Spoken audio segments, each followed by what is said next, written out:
Okay, so this is the spot of the crossing over of Jordan.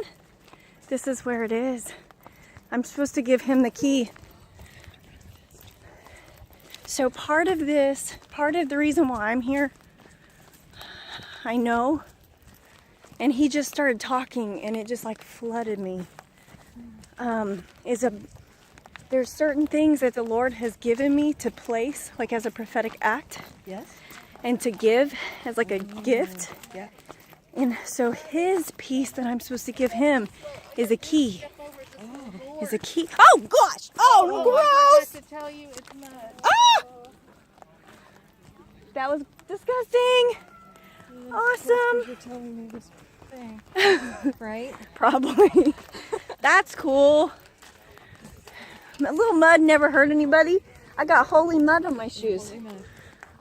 Oh, oh my gosh. We ran. I had to come back here. This is part of why I'm here. Absolutely. I'll tell you very quickly again. Sorry. If you look down there to the lowest part where you see the trees, it's looking almost like it's a mile out. That's the Jordan River right there. Yeah.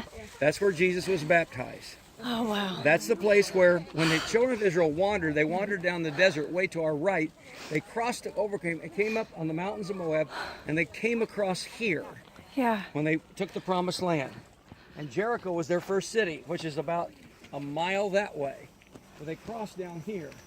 As they crossed, they made a covenant with God, and they reestablished the rite of circumcision as a sign, a mark on the physical body, that everything they have belonged to Almighty God. So circumcision, which had not been practiced for 40 years, was reinstituted right there. Wow. This is also the place where later then, Elisha ascended to heaven, and the mantle fell on Elisha. And it believed these kind of caves, like you see over there on that little hill, those kind of caves, or the caves that were occupied, it is believed that that locations like it right through here, is the place where Elijah ran his school of the prophets, a training center for the young prophets. In the desert. In this desert. Oh yes. So, in this heat. This is up here on the hill is where the Elijah ascended, or the little ones? Well, probably, presumably, exact location don't know. Somewhere in this vicinity.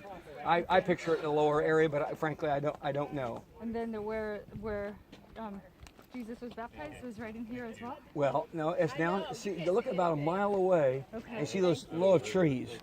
That row of trees is the Jordan River, and that's where it was. Wow. You see that haze over there. So what about Gilgal?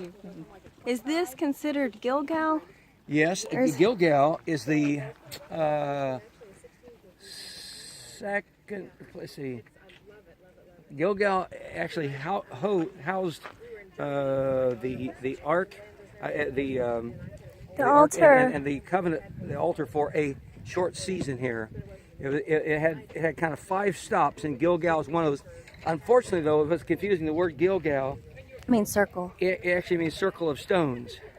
So this is part of why I'm here. The Lord was showing me where Joshua had was told to get the 12 stones, each representing the 12 tribes of Israel, and they. Well, would be down. That's 2 different things. The stones, the 12 stones, would be down there on the Jordan River and across there.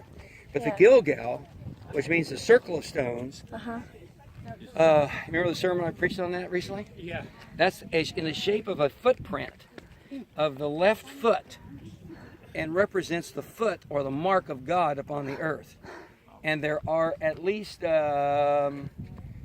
of those around here, from here going up north, and one of them is there. This area was called Gilgal, but also the word Gilgal actually means a circle of stones, which represents what was probably a very, very important place for worship, and where very likely the ark might have been there at one point.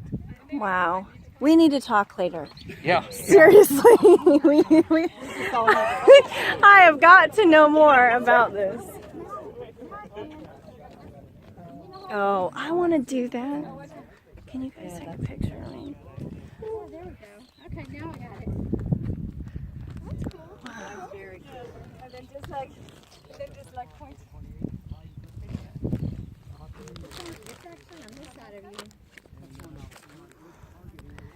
Oops.